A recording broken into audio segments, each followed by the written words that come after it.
Hello नमस्कार बच्चों, मैं हूं सत्येंद्र सिंह और आप सभी का स्वागत है SCI कृषि संस्थान पे। आज हम बात करने वाले हैं कि नया चैप्टर ड्रेनेज की। ड्रेनेज को बोलते हैं जल निकास। सभी बखूबी जानते होंगे इस चैप्टर के बारे में। अगर हम बात करें हमें क्यों पढ़ना आवश्यक इस चैप्टर को, तो देखो जब हमें इरिगेशन पढ़ लेते हैं तो इरिगेशन के आधे कॉन्सेप्ट हमें यहाँ सिखाए जाते हैं और ये किस एग्जाम में काम आएगा बेटा। अगर आप स्टेट वाले एग्जाम की कोचिंग तैयारी कर रहे हैं, जैसे कि जेट हुआ, पीईटी हुआ, CGPET हुआ, BHU हुआ, ICAR हुआ, UG वाला एग्जाम, तो वहाँ आपको 1 से 2 नंबर का इसका वेटेजेस है, इतना बन जाता है। अब 1 से 2 नंबर और एक क्लास में खत्म कर रहे हैं तो मेरे ख्याल से ज़्यादा नुकसान आपका नहीं होगा। और अगर हम बड़े एग्जाम की बात कर रहे हैं जैसे कि ADO, AFO, तो वहाँ आपको बेसिक जानना जरूरी है। पर हाँ, वहाँ क्वेश्चन तो इससे नहीं आएंगे, पर हमें जब बेसिक कॉन्सेप्ट नहीं आएगा तो हम अन्य चैप्टर पढ़ेंगे तो वहाँ तकलीफ होगी। तो जिनका बेसिक अच्छा नहीं उनके लिए भी अच्छा टॉपिक है जी, और जो ड्रॉपर है उनके लिए भी सीखने को बहुत कुछ मिलता है बेटा।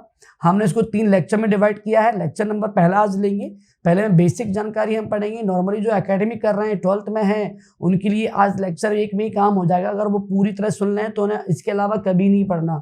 जो हायर लेवल की कोचिंग कर रहे हैं, हायर लेवल एग्जाम की तैयारी कर रहे हैं, उनके लिए लेवल 2, लेवल 3 माने 2-3 लेक्चर भी सुनना बहुत जरूरी होंगे, ताकि वो हर तरह से बारीकी से इसको टॉपिक को सॉल्व कर सके। ठीक है बेटा, तैयार हैं आप लोग? तो हम पढ़ने जा रहे हैं ड्रेनेज। बेटा इस टॉपिक को हिंदी में कहते हैं जल निकास। अगर मैं शॉर्ट में बोलूं जल निकास क्या है, तो देखो आप बुद्धिजीवी हैं, आप बोलेंगे सर पानी को निकास करना माने पानी को निकालना। ये तो सिंपल वे में हो गया, बच्चा बच्चा जानता है। लेकिन हम स्टूडेंट या टीचर या एक पढ़े लिखे व्यक्ति में और एक जिसको नॉलेज नहीं मिला, जिसने बुक नहीं पढ़ी, उसमें यही तो अंतर है। बता तो वो भी देगा। अब मैं जो बताने वाला हूं, अब देखना अंतर कैसे आएगा उसमें। मैं भी बोल रहा हूं कि जल को बाहर निकालना, आप भी बोल रहे हैं जल को बाहर निकालना। अब इसी जल को बाहर निकालने का तरीका अपन थोड़ा चेंज करते हैं, बोलने का ढंग चेंज करते हैं तो अच्छा लगेगा आपको। जैसे देखना, अब मैंने बोला कहां से निकालूं, घर से निकाल नहीं सकते ना, तो ये वाली बात भी बोलूं। किसी दिए गए क्षेत्र से, माना कि ये फील्ड बना लेते हैं, क्या जा रहा है अपना, दिए गए क्षेत्र से या निश्चित क्षेत्र से या खेत से या फील्ड से पानी को, किसको बेटा, पानी को या जल को, कौन से पानी को, ये भी समस्या है। आपने बोला पानी निकालना, पानी तो अच्छा भी हो सकता है, आवश्यक पानी भी हो सकता है, पर यहां एक वर्ड बोलना पड़ेगा। कौन से पानी को? अनावश्यक पानी को। कौन से पानी को? अनावश्यक माने अनवांटेड पानी को, अनयूजुअल पानी को, अनुपयोगी पानी को। ऐसा पानी खेत में जो भरा था, अतिरिक्त भरा था, हम इसको अनावश्यक पानी, या हम ऐसे बोल सकते थे आवश्यकता से अधिक भरे पानी को, जो काम का नहीं ना, उस पानी को बाहर निकालना। जो खेत से बाहर किया मैंने, पर बाहर निकालना किस वे में निकालना? कृत्रिम तरीके से निकालना। ये वर्ड बहुत इंपॉर्टेंट है। आपने बोला खेत से बाहर निकालना, पर हमने कितनी चीज सीख ली? खेत से कौन सा पानी निकालना, अनावश्यक, आवश्यकता से अधिक भरा पानी, किस तरीके से निकालना। सोचिए, कोई खेत में अगर ढलान ज्यादा है, पानी अपने आप निकल रहा है, तो आप उसे ड्रेनेज नहीं बोल सकते, क्योंकि ड्रेनेज का मतलब होता है कृत्रिम तरीके से निकालना, आर्टिफिशियल तरीके से निकालना। वही मैन मेड निकालना, आदमी द्वारा की कृत्रिम तरीके से द्वारा, जैसे पाइपलाइन बिछा के, ड्रेनेज बना के, नालियां बना के, इनके द्वारा निकालना, दिस इज ए ड्रेनेज। अपने आप निकल रहा है तो this is not a drainage. तो ध्यान रखना, आवश्यकता से अधिक या अनावश्यक पानी को खेत से बाहर निकालना इस तरीके से, दिस इज ड्रेनेज। तो हमने देखो वही चीज हमने बोली, थोड़ा ढंग चेंज किया तो मजा भी आया, लगा कि हाँ कुछ व्यक्ति, एक टेक्नीशियन व्यक्ति इस बात को बोल रहा है। ये अंतर होता है बस सीखने सिखाने में। आप भी वो चीज जानते हैं, वो चीज हम आपको सिखा रहे हैं, आप वो चीज जानते हैं, माना, पर आप अच्छे ढंग से सीखेंगे तो आपको फायदा मिलेगा। अब देखना, जल निकास क्या, वो देख लिया। अच्छा, अगर मैं उल्टा बोलता मान बाहर निकालना, बस ये ट्विस्ट थोड़ा था, और खेत में पानी देना, इसे बोल रहे थे सिंचाई, जो अपन पढ़ चुके हैं। थोड़ा बेसिक कॉन्सेप्ट लेक्चर 1 हो चुका अपना, जो नहीं देखे प्लीज को देख लें कि कॉन्सेप्ट एक जैसे दोनों में। तो सिंचाई में क्या करना? कृत्रिम तरीके से पानी देना, खेत में कृत्रिम तरीके से देना सिंचाई, और कृत्रिम तरीके से निकालना यह जल निकास। ये वाली बात थी अपनी, पर हमारा टॉपिक है जल निकास, हम पूरा फोकस इस पे करने वाले हैं। अब मेरा सवाल आपसे ये है कि चलो आप जल निकास सीख तो गए, जल निकास होता क्या है? तो आपने बोला अनावश्यक या अनुपयोगी या आवश्यकता से अधिक भरे पानी को किसी निश्चित क्षेत्र से या खेत आदि से बाहर निकालना, कृत्रिम तरीके से बाहर निकालना, इसे जल निकास कहते हैं। अब ये बात बताओ, जल निकास माने पानी को बाहर निकालना। अब सोचिए अगर मैंने पानी बाहर नहीं निकाला तो खेत से अनावश्यक पानी भरा है तो उससे नुकसान है कि फायदा है? करेक्ट, उससे नुकसान है। तो हेडिंग एक आ रही है आपके, देखो ये हेडिंग लिखने में है तो ठीक है, अगर आप एकेडमिक तैयारी कर रहे हैं तो बहुत अच्छा, आप पूरी बात सुनते चलिए और डिक्टेट लिखते भी चलिए। अब बड़े एग्जाम की कोचिंग कर रहे हैं, तैयारी कर रहे हैं तो बेटा तो आप सुनिए क्लास को पूरा, ऑटोमेटिक आपको हर चीज समझ में आ जाएगी। अब यहाँ पे एक हेडिंग आ रही देखना बेटा कि अतिरिक्त भरे जल से होने वाली हानियां।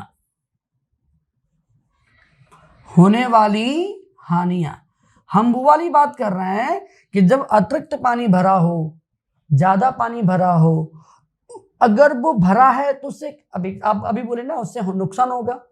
आपने प्रॉपर ड्रेनेज नहीं किया, आपने प्रॉपर पानी निकाल नहीं पाए तो भरा रह जाएगा ना।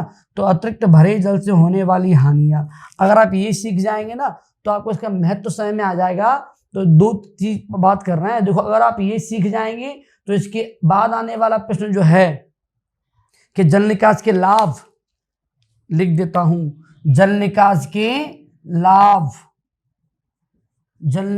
लाभ कह लो, जल निकास का महत्व कह लो, जल निकास के उपयोग कह लो, या जल निकास क्यों करें या क्यों करते हैं उसका आंसर कह लो, सब एक ही है।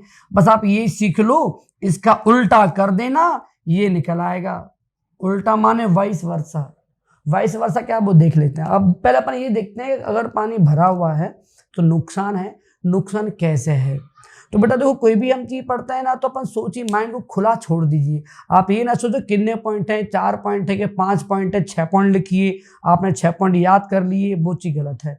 आप महसूस करो खेत में पानी भरा हुआ है आप खेत को ये महसूस करो खेत में क्या है, फसल लगी हुई है। अब आपकी इच्छा है पहले फसल देख लो चाहे मिट्टी देख लो, मिट्टी में पानी भरा हुआ है ना। आप बताओ किसको, ऐसे मानी मिट्टी में मैं महसूस कर रहा हूँ, जैसी महसूस किया तो देखा ज्यादा पानी भरा हुआ है तो मिट्टी दलदली हो जाती है, ऑटोमेटिक आ गया मुझे। मिट्टी दलदली होने से, अरे पानी ज्यादा भरा हो लंबे समय तक तो मिट्टी का तापमान गिर जाता है। मिट्टी में पाए जाने वाले लाभकारी जो सूक्ष्म जीव थे, लाभकारी जीवाणु थे जो हमें चाहिए थे फसल की वृद्धि के लिए, उनकी वृद्धि विकास पर विपरीत प्रभाव पड़ेगा, वो अपनी प्रॉपर वृद्धि नहीं कर पाएंगे। इससे क्या होगा, इससे जो पौधों को तत्व जो मिल रहे थे, पौधों को तत्व कम मिलेंगे। मिट्टी में और बात कर लेते हैं। अरे मिट्टी में जो रंध्र पाए जाते हैं, कुछ रंध्रों में हवा भरी होनी चाहिए, कुछ रंध्र में जल भरा होना चाहिए ताकि दोनों का बैलेंस बना रहे। इसमें क्या हो गया, पानी ज्यादा भरा है तो अब वायु का आदान प्रदान अच्छी ढंग से नहीं होगा। अरे जब पानी भरा रहेगा लंबे समय तक तो मिट्टी में अगर पानी में कोई लवण ज्यादा है, H2O फॉर्मूला होता है जल का, कोई इसमें लवण ज्यादा है, कैल्शियम सल्फेट या कुछ NaCl, इसमें लवण की मात्रा ज्यादा है पानी में और लंबे समय से भरा है तो और क्या हो सकता है, अरे मृदा में लवणों की अधिकता हो सकती है, मिट्टी लवणीय हो सकती है। मिट्टी लवणीय ज्यादा होगी तो लवणीय प्रकार है ऊसर मिट्टी का, मिट्टी ऊसर हो सकती है, मिट्टी अनुपजाऊ हो सकती है, मिट्टी की दशा बिगड़ सकती है। बिगड़ेगी नहीं, जब तत्व का बैलेंस नहीं रहेगा, जब लाभकारी सूक्ष्म जीव नहीं होंगे, जब तापमान चेंज हो जाएगा, सब चीज बिगड़ गई तो जमीन की भौतिक दशा बिगड़ जाती है, जमीन की मृदा की जैविक दशा बिगड़ जाती है, मृदा की रासायनिक दशा बिगड़ जाती है। तो देखो अपन ने महसूस किया मिट्टी को, मिट्टी में जितने पॉइंट हो सकते थे अपन बात करते जा रहे हैं, लिखना पड़ेगा 2 3 4, क्या फर्क पड़ता, नहीं भी लिखना पड़े तो महसूस तो करो कि हाँ ऐसा हो सकता है। जिस दिन आप फीलिंग से पढ़ाई करना स्टार्ट कर देंगे, आपको फील होने लग जाएगा, उस दिन से आप समझना कोई भी काम करेंगे बहुत अच्छा होगा। और देखते हैं और क्या होगा, अरे मिट्टी देखिए ऊपर देखिए फसल भी खड़ी है, फसल में क्या होगा, ठीक है बच्चों। तो अभी हम बात कर रहे थे मिट्टी के गुण देखे अपने कि मिट्टी पे क्या प्रभाव पड़ेगा। हम और देख लेते हैं, फसल भी तो है, फसल पे देखते क्या प्रभाव पड़ेगा अतिरिक्त पानी भरा होने से। अब देखिए जब फसल पे मिट्टी में जब ज्यादा पानी भरा होगा तो आप देखें कि उनकी जड़ें जो हैं वो उथली हो जाएंगी, उथली माने शैलो, शैलो माने ऊपर आ जाएंगी, जिससे पौधा गिर जाएगा, जड़ें गल जाएंगी। इससे क्या होगा, वो तत्व पानी आदि को नहीं खींच पाएंगे। ऊपर से मिट्टी में सभी तत्व कम हो गए हैं, लाभकारी सूक्ष्मजीव पर प्रभाव पड़ा है ऊपर से। जब जड़ें कमजोर हो जाएंगी, जब पौधा गिरने की नौबत पे आ जाएगा, तो पौधे का वृद्धि विकास कम होगा। तत्व कम होने से वृद्धि रुक जाएगी, विकास कम होगा, पौधा गल जाएगा, पौधा टूट जाएगा। इससे उपज पर प्रभाव पड़ेगा, उत्पादन कम हो जाएगा, फसल की पैदावार कम हो जाएगी। तो आप खुद देखो, पौधे के अंदर जितनी क्रिया हैं, चाहे श्वसन हो, चाहे प्रकाश संश्लेषण हो, चाहे वाष्पोत्सर्जन हो, चाहे रसारोहण हो, सभी क्रियाओं पर विपरीत प्रभाव पड़ेगा। और सोचिए, अतिरिक्त जल भरा होने से इतना नुकसान हो रहा है, जमीन को लेके, मृदा को लेके, लाभकारी सूक्ष्म जीव को लेके, फसल को लेके, जड़ों को लेके। अरे बताइए फायदा क्या है जब हर तरह से नुकसान है जल निकास ना करने से। देखो, मैं दो चीज बोल सकता था, अतिरिक्त भरे जल से होने वाली हानियां, या करके मैं इसे क्या लिख सकता था, जल निकास ना होने से। हम इसको एक बात और लिख सकते थे, जल निकास ना होने से। एक ही बात कह लो बेटा, जल निकास ना होने से मतलब अतिरिक्त जल भरे होने से होने वाली हानियां। जब हानियां सीख गए हैं बेटा, तो इसका मतलब है हम इसका महत्व सीख गए हैं। और सोचिए कि जल निकास नहीं करेंगे तो इतने प्रकार से नुकसान हो रहा है, हर तरह से नुकसान हो रहा है। इसका मतलब है, अगर मैं आपसे पूछूं जल निकास के लाभ बताएं, तो इन शॉर्ट आप एक शब्द में बोल सकते हैं, ऑल इज वेल, या ऑल ऑफ दी अबव, सब अच्छा है, या उपरोक्त सभी कथन सत्य हैं। माने जल निकास से कोई एक फायदा नहीं, आप जो भी कर दो। क्वेश्चन में आ जाए, जल निकास होने से वायु का आदान प्रदान बढ़िया हो जाता है, लाभकारी सूक्ष्मजीवों की वृद्धि होती रहती है, पौधे को मजबूती मिलती है, पौधे की फसल की पैदावार बढ़ जाती है, या फिर भूमि का जैविक सुधार होता है। यार कुछ भी अगर ऑप्शन चौथा है, ऑल तो ऑल टिक करो, बात खत्म। क्योंकि जल निकास से सभी लाभ हो रहे हैं, जल निकास होने से नुकसान नहीं होता। ऐसा नहीं है कि जल निकास करना पड़ रहा है तो भैया इससे नुकसान है। अरे हर तरह से फायदा, अगर पानी भरा हुआ है तो हमें जल निकास करना ही पड़ेगा। और जब जल निकास करेंगे, और जब अतिरिक्त पानी भरा हुआ है, तो जल निकास हर तरह से इंपॉर्टेंट है। तो अगर मैं बोलूं जल निकास का महत्व, तो लाभ, उपयोग क्यों करते हैं, तो भैया अगर बच्चे तो अपन इतने हैं नहीं कि मैं जितने पॉइंट बताऊं उसको उल्टा मैं करूं। भैया उल्टा आप भी कर सकते हो, थोड़ा भाषा अच्छी कर लेना। ऐसे मैंने यहाँ बोला कि मिट्टी का तापमान गिर जाता, तो यहाँ उल्टा मत करना कि उल्टा माने आपने बढ़ा दिया, बढ़ाना मत करना, पॉजिटिव करना, माने मिट्टी का तापमान स्थिर हो जाता है, ऐसा उल्टा मत करना। कई बार क्या होता है, बच्चे कर देते हैं, जो बच्चे ये सोचते हैं कि अच्छा दो अंतर है इसमें, हाँ इसमें नहीं करना, कई बार ये गलती हो जाती है अपन से। सोचो हर पॉइंट में ऐसा नहीं कर सकते। हम यहाँ बोल रहे हैं कि इसमें वायु का आदान प्रदान रुक जाता है, इसमें चालू हो जाता है। चालू की बजाय ऐसे कर दो, इसमें आदान प्रदान सुचारू रूप से होने लगता है, ये सुचारू होता है। तो सेंटेंस थोड़ा अच्छा ध्यान रखें, बाकी आप जो जानते हैं वो राइट है, आप इसको परिभाषा सुनते ही आप क्लिक कर रहे थे। लेकिन एग्जाम में, कॉम्पिटिशन में, ऑब्जेक्ट में बस यही ध्यान रखना है आप सोच कैसे रहे हैं, क्योंकि आपको वो आंसर आता है उसका, पर उसमें दो ऑप्शन में कंफ्यूजन दे दिया उसने, दोनों एक जैसे लग रहे हैं, बस वहीं अपन फेल हो जाते हैं, वहीं मात खा जाते हैं। इसलिए बच्चों प्लीज, आप चाहे एकेडमिक में हो, चाहे 11th में हो, चाहे 12th में हो, चाहे BSc AG कर रहे हो, चाहे कोई भी तैयारी कर रहे हो, आप जितना पढ़ें सॉलिड पढ़ें, कंफ्यूजन नहीं होना चाहिए, बात खत्म।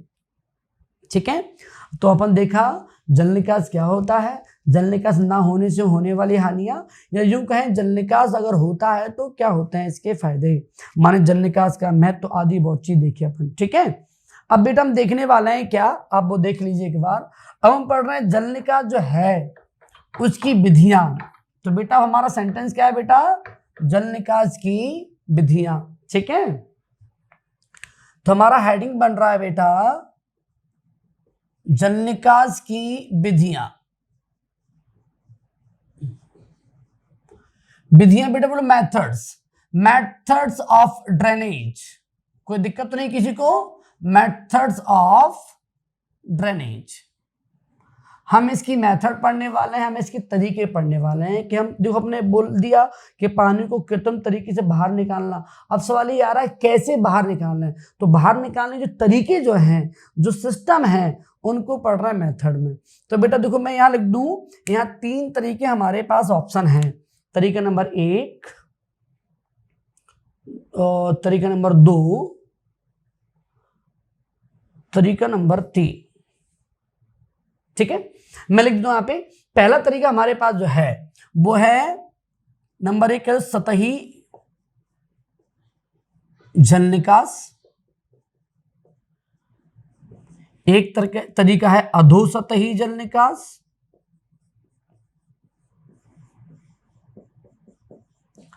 और एक तरीका हमारे पास है अन्य जल निकास प्रणाली। हालांकि तरीके हम 2 ही मान सकते थे, पर हम तीसरा ऐड कर रहे हैं इसमें। हम इसको या तो प्रणाली में यूज कर लेंगे या थर्ड में मान लेंगे। ठीक है, अन्य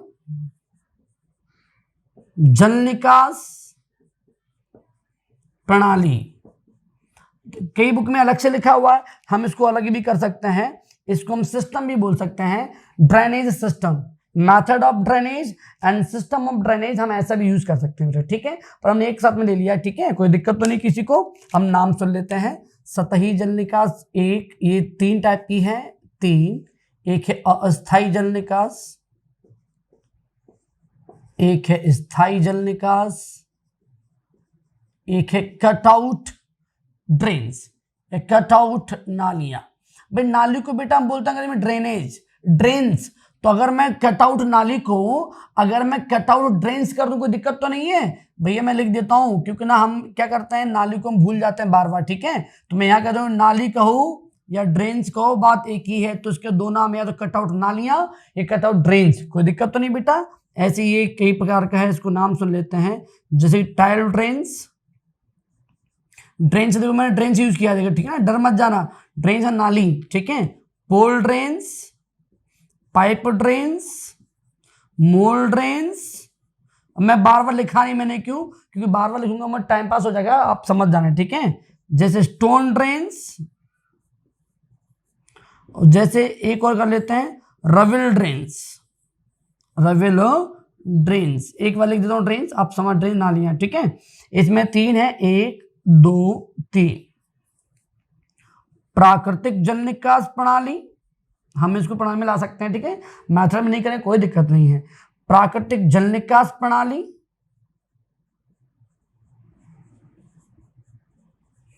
हैरिंगवॉन प्रणाली, हैरिंगवॉन, गिरिडरॉन प्रणाली, गिरिडरॉन प्रणाली।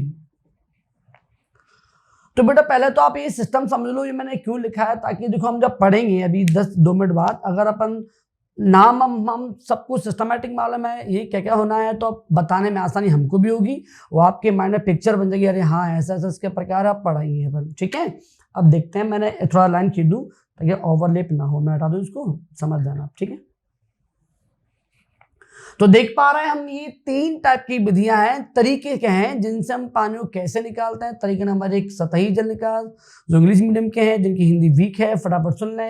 Surface drainage, again 3 type, temporary and permanent and cutout drains. And this is method of sub surface drainage, इसमें पानी निकालेंगे from below of surface. There are many times type of subsurface drainage is tile drains, pole drains, pipe drains, mole drains, stone drains, as well as इसके साथ एक और है रविल drains. ठीक है, this is method type of sub surface drainage and this is a system of drainage. Again 3 type, number 1 natural drainage system, second herringbone drainage system and third one gridiron drainage system. Correct? फिर सुन लिया फटाफट, देखो आप समझ पा रहे हैं। देखो अब मेरी बात सुना बेटा, कई बच्चे हिंदी में डाउट हो जाता है, कई बुक में सतही नालों को पृष्ठ होता है, तो एक ही बात है भैया, सतह को पृष्ठ बोल नहीं सकते क्या? तो हम इसको क्या पृष्ठीय जल निकास नहीं बोल सकते क्या? बोल सकते ना। इसको अधोमा नीचे या इसको अधोपृष्ठीय नहीं बोल सकते क्या? बोल सकते ना। तो भैया देखो आपको सिनोनिम्स, माना आप स्टडी इतनी अच्छी होनी चाहिए कि अगर एक नाम के 4 नाम बना दिए पेपर वालों ने, आपको तकलीफ नहीं होनी चाहिए। बस हम इसको अधोपृष्ठीय भी बोल सकते हैं।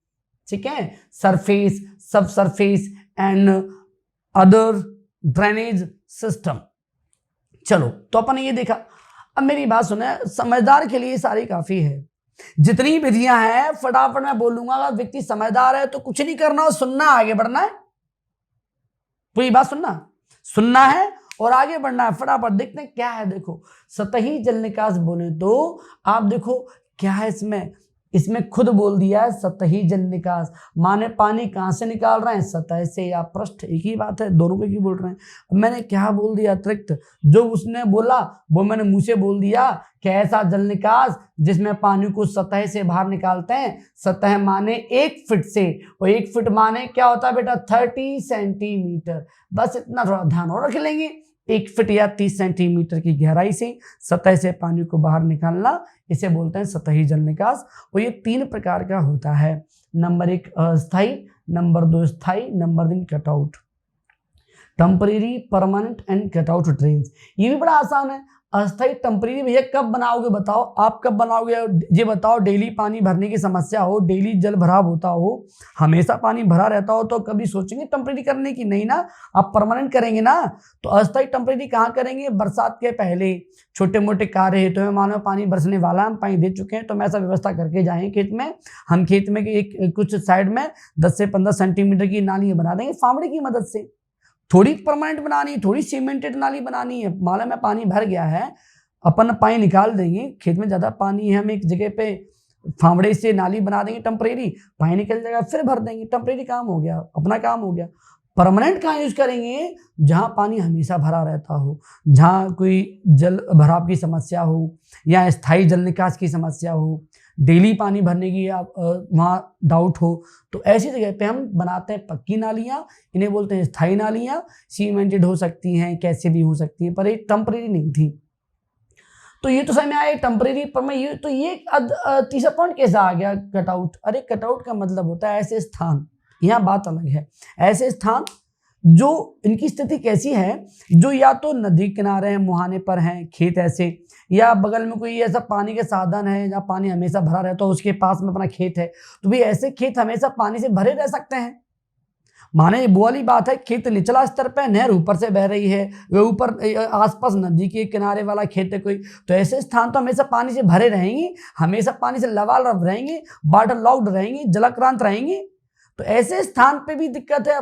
ऐसे स्थान पे बनाएंगे कटआउट ड्रेन्स, और इसमें क्या करेंगे, 1 मीटर गहरी और 1 से 1.5 मीटर चौड़ी नाली बनाएंगे खेत के बीचों बीच, और इस प्रकार पानी को बाहर निकालेंगे। बस छोटा सा आंसर ध्यान रखना है, धरातल निचला हो, खेत निचला हो, उसके ऊपरी मुहाने पर, ऊपरी किनारे पर पानी का साधन हो, जिससे पानी खेत में बार बार भर सकता हो, या यूं कहें खेत का अधिकांश भाग पानी से भरा रहता हो। इस स्थिति में अगर ऐसी स्थिति है, नहरें ऊपर या पानी के साधन ऊपर, खेत नीचे, तो बनाएं कटआउट।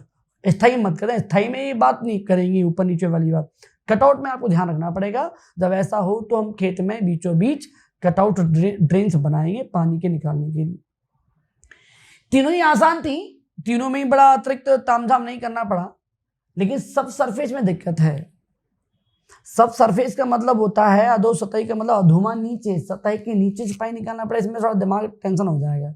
एक तो क्या टेक्नीशियन होना चाहिए, हम जब अंडरग्राउंड वाटर लेवल अपन जो कर रहे हैं तो हमें वाटर लेवल की जानकारी होनी चाहिए, हमें ढलान की जानकारी होनी चाहिए। माना पड़ा हमें वाटर लेवल अंडरग्राउंड हमने नाली बनाई और यहाँ तो गहराई, यहाँ कम गहराई, ऑटोमेटिक पानी निकलना ही बंद हो गया, तो यहाँ थोड़ा सा हमें टेक्नीशियन की आवश्यकता पड़ेगी। ये विधि हर व्यक्ति नहीं कर सकता, ऊपर से महंगी भी होगी, आप बात समझें, कॉस्टली तो होगी जमीन के अंदर, ऊपर से कभी कभार ऐसा भी हो जाएगा हम जो पानी निकालना चाह रहे हैं वो तो निकल गया, कई बार नीचे बने होने से नीचे वाला पानी भी, एक्स्ट्रा पानी भी बाहर निकाल दिया, जरूरी था, तो वाटर लेवल ही कई बार कम हो जाता है।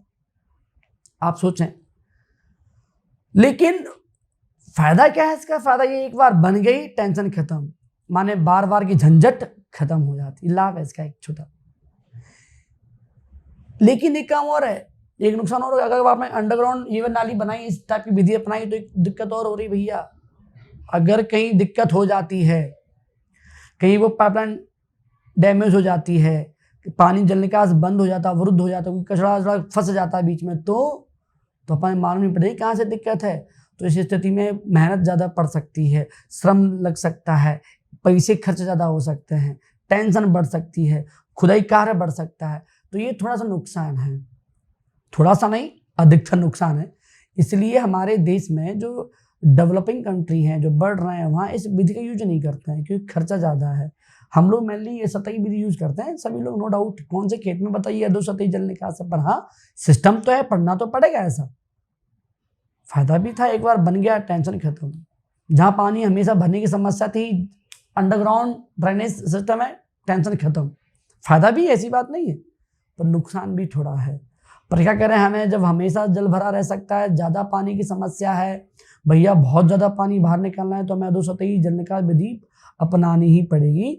और इस विधि में हम क्या करते हैं, हम जब ये विधि करते हैं तो उन क्षेत्र में करेंगे जहाँ पानी की ज़्यादा समस्या है, ज़्यादा पानी भरा रहता हो, ज़्यादा पानी की मात्रा और 1.5% स्लोप ढलान हो, तो हम इस विधि को यूज करेंगे। अब ये विधि कई प्रकार की है, हमने कॉन्सेप्ट देख लिया, अब कई टाइप की है, जो डिपेंड करती बनी किससे है। अब पूरी बात सुना, टाइल ड्रेन्स, पहली सुनो, टाइल, पोल, पाइप, मोल, स्टोन, रविल, सब इसके प्रकार हैं। टाइल्स हमारे चिकनी मिट्टी। अरे भैया गांव में खपरेल मकान कच्चे मकान देखे, ऊपर खपरेल बिछी होती है, कैसे पानी जब बरसता है, पानी कितना पानी, तो ऑटोमेटिक उसका एक स्रोत होता है, अपने आप निकल जाता है। घर के अंदर पानी आता है क्या? नहीं आता। खपरेल है कहने को, वो सीमेंटेड तो नहीं है, ऐसे ही होता है। ये टाइल्स जो है चिकनी मिट्टी की बनी होती हैं, इनका व्यास 7 से 10 सेंटीमीटर का होता है, 30 से 45 सेंटीमीटर लंबी होती हैं, और इनकी मदद से नालियां बनाई जाती हैं, बस पानी के बहाव मिल जाएगा। इस प्रकार की विधि में तो मैं ये शॉर्ट में लिख दूं, ये किसकी मदद से बनाई जाएंगी? चिकनी मिट्टी की मदद से बनाई जाएंगी। और भैया चिकनी मिट्टी के अलावा टाइल्स ड्रेन्स में बेटा एक नाली से दूसरी नाली की दूरी 4 से 9 मीटर की होती है। अच्छा पॉइंट है, टिक कर देता हूं इसको।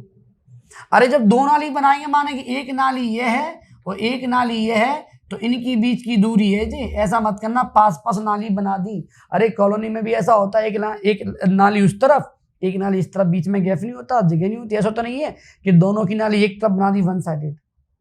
तो मतलब एक नाली से दूसरी नाली की बीच की दूरी 4 से 9 मीटर, कौन सी विधि में? टाइल्स नाली में।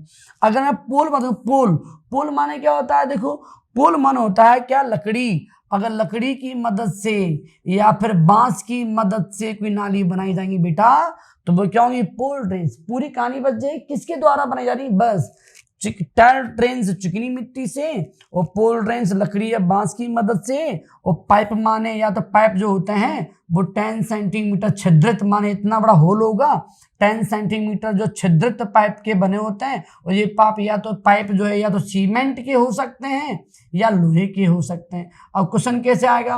क्वेश्चन आएगा, बताओ कौन सी नाली है जो सीमेंटेड या लोहे की मदद से बनती है? सीमेंट लोहे की मदद से पाइप ड्रेन्स। क्या आपने अब तक ज्यादा वो पढ़ लिया कि टेंशन वाली बात होगी। मोल माने होता है, मोल एक हल है, अपन पढ़ेंगे टिलेज में, MVP हल।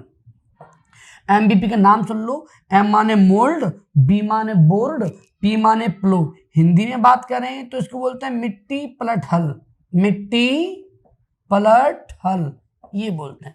अगर बेटा इस यंत्र की मदद से, इस हल की मदद से जमीन के अंदर गोलाकार 8 से 15 सेंटीमीटर गोलाकार व्यास की नालियां बनाई जाती हैं भैया, जब मिट्टी में हम जब जोत देंगे या मिट्टी बढ़िया तरीके से हम प्लोइंग करेंगे इस यंत्र की मदद से, तो मिट्टी तो ऑलरेडी भुरभुरी हो जाएगी, तो पानी अतिरिक्त भरा भी होगा तो ऑटोमेटिक जल बहाव हो जाएगा ना, ठहरेगा तो नहीं। तो इस यंत्र की मदद से 8 से 15 सेंटीमीटर व्यास की नालियां बनाई जाती हैं। ध्यान रखना, क्वेश्चन कैसा आएगा बताइए, मिट्टी प्लट हल की मदद से कौन सी नाली बनाई जाएंगी? तो मोल्ड ड्रेन्स टिक करो, बस इतना ध्यान रखना है। स्टोन माने पत्थर, तो ईंट या पत्थर की मदद से बनाई जाएंगी, और ये नाली मेनली V शेप की होंगी, और इस नाली में एक नाली से दूसरी नाली की दूरी 5 से 10 मीटर होगी। ऐसे बेटा आपने टाइल्स में क्या देखा? 409 मीटर देखा ना, देखिए आप अच्छी तरह से। ऐसे ही स्टोन ड्रेन्स माने पत्थर ईंट की बनी जो नाली होती है मेनली V शेप की होती है, और इसमें एक नाली से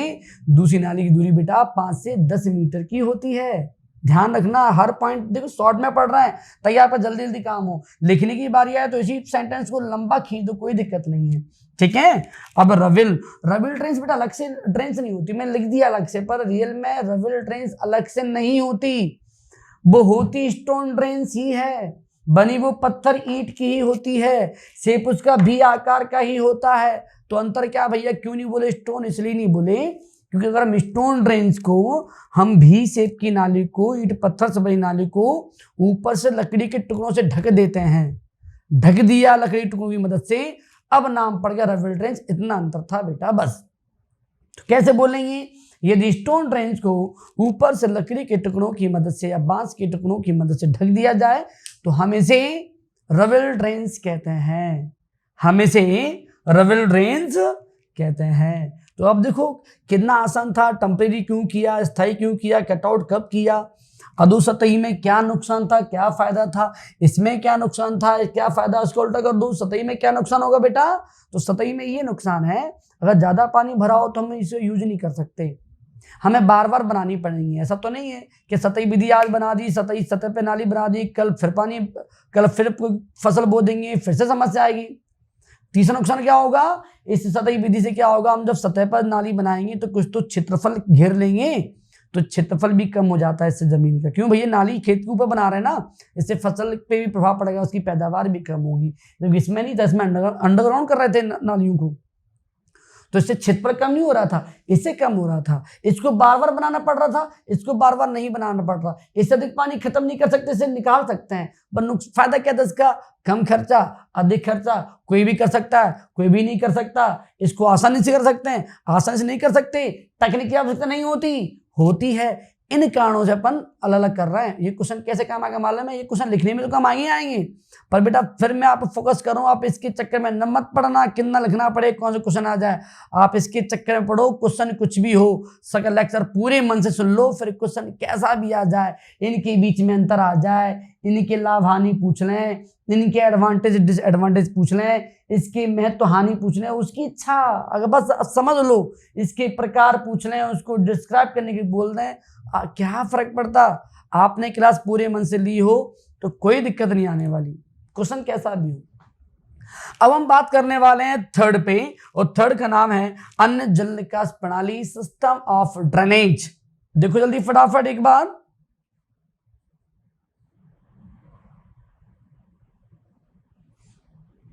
देख लिया आपने, क्यों दिक्कत तो नहीं किसी को भैया। अब हम पढ़ने वाले हैं अन्य जल निकास प्रणाली, अन्य अदर ड्रेनेज सिस्टम। तो बेटा मेरे पास जगह नहीं है, आपको दिख नहीं पाएगा, आप बताओ क्या मैं इसको बोर्ड के यहाँ लिख दूं, कोई दिक्कत तो नहीं है। देखो तो मैं चलो यहाँ लिख देता हूँ, इतने गैप में बना देता हूँ, सेटअप कर लूंगा, कोई दिक्कत नहीं, ठीक है। पहली बात तो वही कॉन्सेप्ट समझता हुआ सारा काफी है, आप कोई भी क्लास के हो भरोसा करना मुझ पे, आपका दिमाग कितना भी कम हो तो आपको समझा दूंगा, आपका दिमाग कितना भी ज्यादा हो, आपको लगता है टॉपिक आपका अच्छा है, फिर भी यकीन मानना, फिर भी कुछ नई चीज इंप्रूव करवा दूंगा, ये आप हमेशा बिलीव करना। जिनको लगता है हमें कुछ नहीं आता उनके लिए भी मददगार हूँ, और जिनको आता है मैं सब कुछ आता है, प्लीज उनको 1% भी इंप्रूव हो गया, 2% भी इंप्रूव हो गया तो बुरा नहीं है मेरे ख्याल से। तो हायर लेवल की कुछ एग्जाम की कर रहे हैं प्रिपरेशन, उनके लिए भी अच्छे लेक्चर हैं, और जो academic UG PET ISR BHU उनके लिए तो बहुत ही महत्वपूर्ण है, उनके लिए 100% है भैया उनके लिए, ठीक है। अब देखो तो पहला पॉइंट है नंबर 1 प्राकृतिक जल निकास प्रणाली, नंबरिंग कर दिया आप समझ जाओ।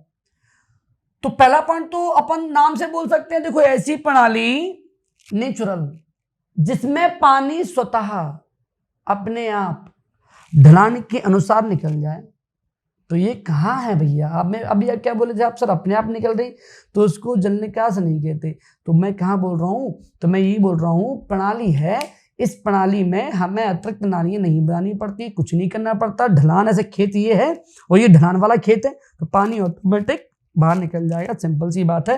तो प्राकृतिक में कुछ बड़ा भेद नहीं है, हम इसको इग्नोर कर रहे हैं, सब समझते हैं। नंबर दूसरी बात कर रहे हैं कौन सी, हैरिंगबोन, इसको देख लो।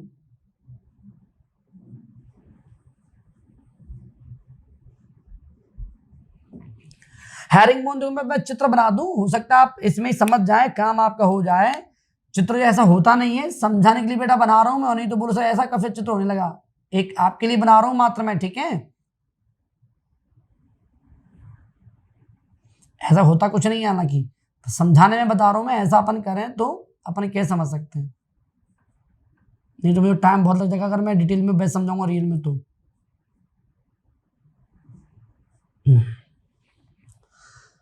ये कहते हैं समझदार को सारा काफी है, वो यहाँ पे लिख दिया।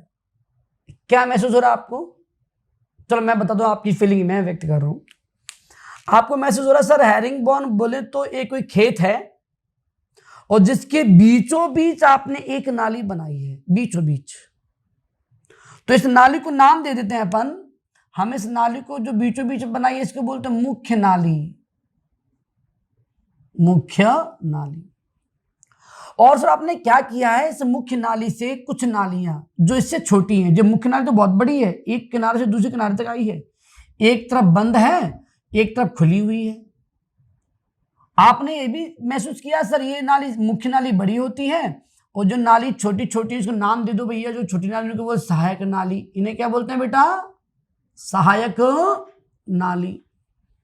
फिर आपने ये बोला सर इसमें क्या दिख रहा है, ये बड़ी है ये छोटी है, मुख्य नाली का काम क्या आप देख पा रहे हैं, मुख्य नाली का काम ये है कि छोटी छोटी जो नालियां हैं, सहायक नाली जिन्हें बोल रहे हैं, जो खेत के भिन्न भिन्न भागों से पानी को लाके कहां डाल रही है, मुख्य नाली में, और मुख्य नाली कहां ले जा रही है, खेत के बाहर। वेरी गुड, वही आप समझ पा रहे हैं शायद। सहायक नाली काम क्या है, खेत के सभी भाग से पानी इकट्ठा करना और कहां डाल देना, मुख्य नाली में। फिर टेंशन यहाँ पे सर ऐसा कब हो सकता है, और सोचो अगर माना कि ये मुख्य नाली है, ये एक सहायक नाली है, ऐसा करने से दिक्कत है ना, पानी अपने आप कैसे आएगा। अब सोचना सहायक नाली अगर नीचे है, मुख्य नाली ऊपर है, तो दिक्कत, पानी ऊपर कैसे आएगा, उल्टा करते हैं ना, मुख्य नाली थोड़ा सा नीचे और सहायक नाली थोड़ा सा ऊपर, सहायक नाली तो ये इकट्ठा करेगी पानी को अन्य भाग से, ऑटोमेटिक कहाँ आ रहा है, मुख्य नाली में, और मुख्य नाली ऐसी बहुत सारी नाली जुड़ी है सहायक नाली। तो क्वेश्चन बहुत अच्छा आ गया, मुख्य नाली थोड़ी सी सहायक नाली से नीचे होती है, या यूं कहो सहायक नाली थोड़ी सी मुख्य नाली से ऊपर होती है। बहुत अच्छा क्वेश्चन आ गया। और सभी सहायक नालियां आपस में एक दूसरे के समानांतर हैं, सब कैसी हैं, समानांतर सहायक नालियां। तो ये समझ में आ गया हैरिंगबोन क्या, हर तरह से मैं क्या बोल रहा हूँ, आप 20 में डिबेट कर लो तो भी आप बोलते रहोगे, इतना कि कुछ नहीं किया मैंने, बस एक महसूस कर रहा है कि अपन क्या बोल पा रहे हैं क्या। नंबर 3 क्या लगा, गिरिडिरॉन, गिरिडिरॉन, गिरिडिरॉन। गिरिडिरॉन का मतलब क्या होता है, आप देखना खेत, आपने क्या बताया, आपने नेचुरल में क्या बोला, ढलान ज्यादा है। इसमें हैरिंगबोन में क्या, जब खेत समतल है तब कुछ ढलान वलान है ही नहीं, समतल है तो बीचों बीच बना दी।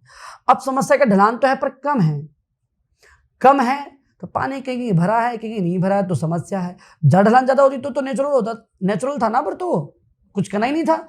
और ढलान है भी पर कम है, समतल होता तो हैरिंगबोन करते। और समस्या क्या है, ढलान है पर कम है, तो बस हो गया ना आंसर। और भाई ढलान में 3D डायग्राम में वैसे ही अच्छी नहीं बना पाता, मैं कोशिश कर रहा हूं कि आप समझ जाओ, ठीक है। माना कि ये खेत था, अब मैं ढलान ऐसे महसूस कर रहा हूं, माना कि ढलान है यहाँ पे, ठीक है। तो भैया क्या करेंगे अपन, माना कि मैं ढलान बना दी, मान लेते हैं ढलान है, तो इस विधि में बना रहे हैं बीचों बीच हैरिंगबोन में, इतना नहीं करना, बस इसमें बनाना है, उस और मुख्य नाली बनाते हैं जहाँ ढलान हो। ऐसा माना कि खेत में ऐसा बना रहा था, थोड़ा ढलान थी, तो नाली ऊपर नहीं बनाऊंगा, नाली यहाँ ऐसे बनाऊंगा ताकि पानी ऐसे आ जाएगा और मुख्य नाली से बाहर। वो करेंगे क्या, इस मुख्य नाली से जोड़ देंगे, अब इसमें पानी कैसे आएगा, वही कॉन्सेप्ट।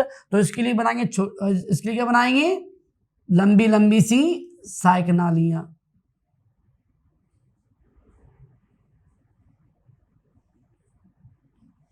जो लंबी बनानी पड़ेगी ना, वो खेत के ऊपर तक जा रही है जी। इसमें सहायक नाली छोटी थी, इसमें लंबी, ध्यान रखना। इसमें नाली, मुख्य नाली बीचों बीच, इसमें उस ओर जब ढलान हो। इसमें जब यूज करेंगे जब खेत समतल हो, इसे यूज जब करेंगे जब थोड़ी सी ढलान हो, तो मुख्य नाली उस ओर बनाते हैं जहां ढलान, जहां स्लोप हो। और बाई कहानी पूरी समझ गए हैं। सहायक नाली का काम होता था खेत के सभी भाग से पानी इकट्ठा करके मुख्य नाली में डालना, और मुख्य नाली से खेत के बाहर पानी जल निकास।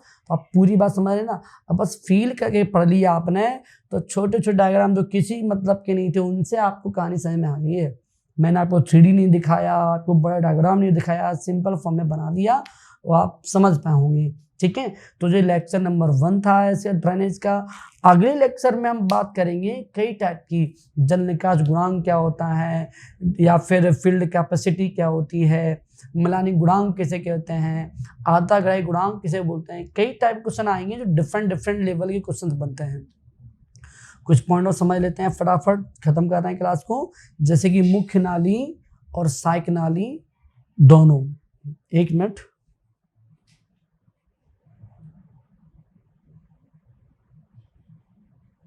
हाँ, तो हमें कुछ बात कर रहे थे कि मुख्य नाली और सहायक नाली दोनों एक ही लेवल पे नहीं बनती, सहायक थोड़ा ऊपर, मुख्य नीचे।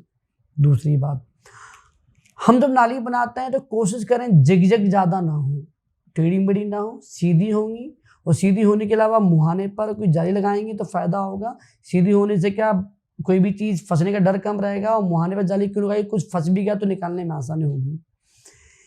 30 मीटर लंबी नाली के बाद हम हर 30 मीटर के बाद नाली को थोड़ा नीचे स्लोप करते हैं 5 सेंटीमीटर, ताकि पानी का फ्लो बना रहे। ऐसा मत करना यहाँ से 100 मीटर तक एक ही लेंथ में एक ही गहराई पे नाली बना दी तो वाटर लेवल अपने आप बंद हो जाएगा, ड्रेनेज कैसे हो पाएगा फिर।